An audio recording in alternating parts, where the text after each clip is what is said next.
So I'll give a brief introduction about myself. I am with Arjun Mishra. You can call me Arjun. I've been into blockchain industry since 2011, so 13 years in blockchain.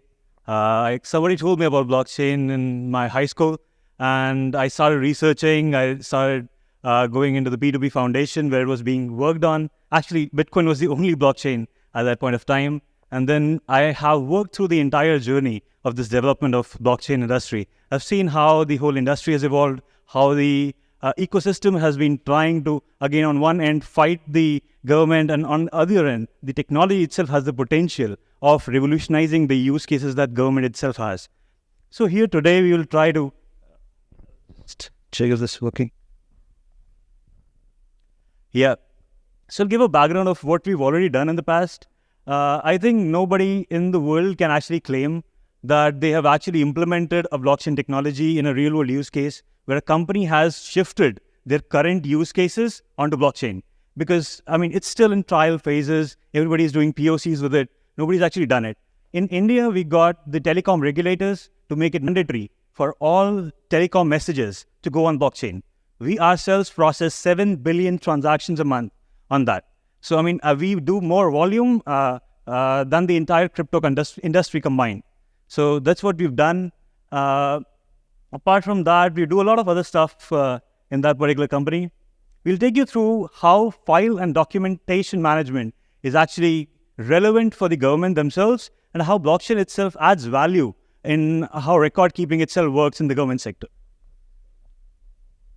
So now, why is record keeping so relevant in the current systems? Everything that we see in the government is all about the records, right? So government themselves store their own documents, they have circular, they have notifications, everything has to happen on paper. That's how governments work. And today, all of that, that has a risk of actually getting tampered. We went from paper to digital.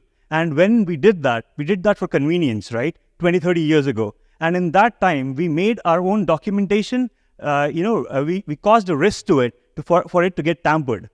Today, we see that so many frauds happen actually across the globe just because of forgeries and frauds, just because of the risk of documents getting tampered.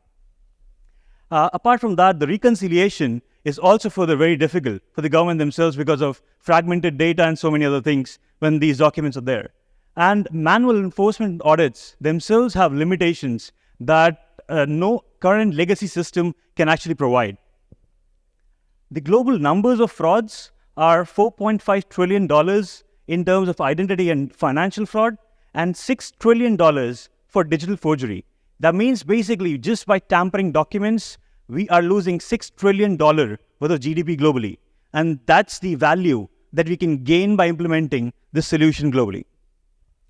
How one of our solutions helps? Of course, we have a robust document verification system, zero-knowledge proof of verifying data, and of course, the documents go on blockchain and becomes immutable. So that's the things that we're trying to provide. Identity theft itself, the total number of complaints in US are 3.26 million and leading to $27.6 billion worth of losses. So this is just the complaints that people have done with the respective police department or the respective government agencies. The real number would still be way higher from what we see here.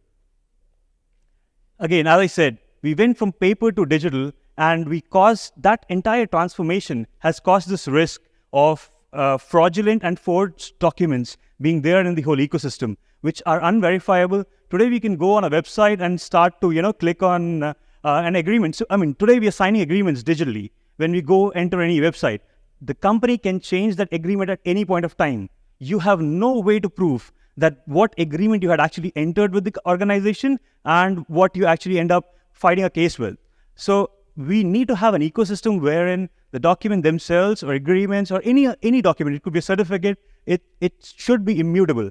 And that is what is going to reduce the financial fraud in the ecosystem significantly. I mean, the use cases of such a technology could be, of course, property and land registration. It should have a very simpler integration. Of course, the utility and the use cases are a different aspect, but the potential of the technology is what we're trying to discuss here. The land registration, the land disputes globally are a very big problem, and of course, this technology can cater to that. The public procurement and contract management is another one aspect, wherein today so many contracts are happening in the public domain and the private domain themselves, and those contracts can be secured. The notarization industry themselves can be secured using this process. Identity management, again, is a major use case which can be done globally. Today, verifiable credentials are coming in. I'm part of the World Wide Web Consortium as well. So where we see that today, even the internet society, the guys who build the internet, are trying to work out solutions for this particular problem. And of course, blockchain does significantly add an advantage to that area. And the last one is the healthcare records. If we could have a centralized healthcare record ecosystem globally, we could actually identify diseases much before that happened. And of course, those documents will remain immutable and secured. See, blockchain does not just give you immutable storage. It could also give you access-controlled ecosystems, wherein only certain people can access certain data based on smart contracts. And that is another utility that definitely will add value to the whole ecosystem. Election integrity, I think there are a few people downstairs also doing good work in this area. Election today, the ballot paper and those systems are so easily tamperable, and at least people can raise complaints on that matter. South Africa had a matter very recently, and so many places have been having the parties complaining about the elections being rigged and so many other things. So you could have a system wherein the document itself, wherein you put the document in a ballot, then that document goes on blockchain, and then you have real records which are immutable.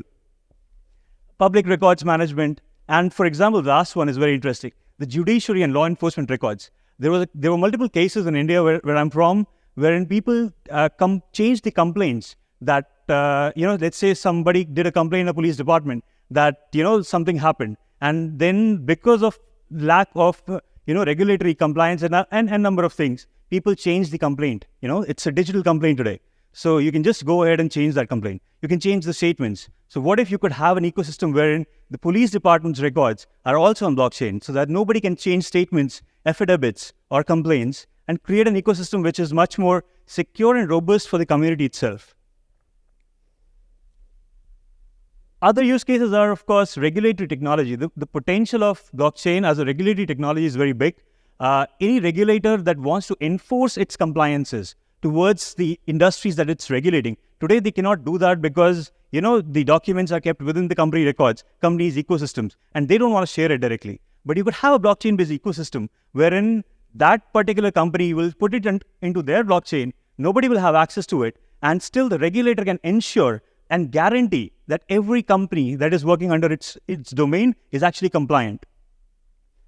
Another is compliance enforcement, of course. So you can actually use this technology to also enforce compliances on those companies. So let's say a liquor manufacturer is not allowed to produce more liquor than a certain amount, just for example, or cannabis manufacturer is not supposed to produce more than a certain amount. You could actually use the system, integrate into their SAPs, and then ensure that they're not doing something that is wrong. Again, you can use today in the technology world, you can use the technology to ensure that nobody is violating certain records, and that can be done through blockchain.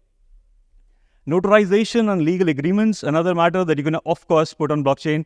Using them, what can happen is there'll be significant reduction of disputes. Nobody will be able to say, I did not actually sign the agreement. And the entire document itself is untamperable. Today, that document has gone digital. You have DocuSign doing it, and what if the document changes? And anybody can dispute those documents. So you can have a system wherein those documents are actually on blockchain and nobody is tampered with it. And you have a chain of custody as well. I mean, in the law enforcement, there's a word called chain of custody. You can establish chain of custody using blockchain, actually. Similarly, we also have fully homomorphic encryption-based technology, which actually lets you do analytics on top of blockchain or encrypted data. So without actually decrypting data, you can actually run any kind of algorithm on top of it. So that helps privacy preserving encryptions and other kind of things wherein you do not want to hamper anyone's data which is private to them.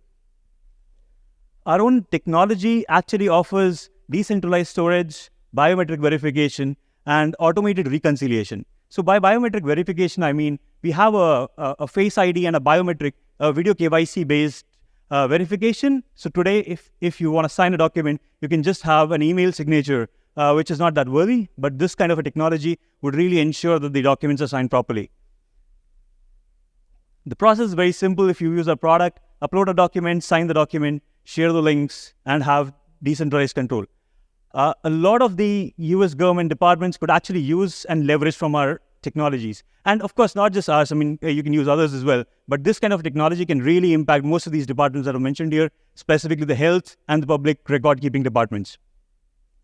Who we are a blockchain consulting and a boutique technology development agency. We help companies adopt technology in blockchain and AI sectors specifically, much more conveniently, and really help them solve problems.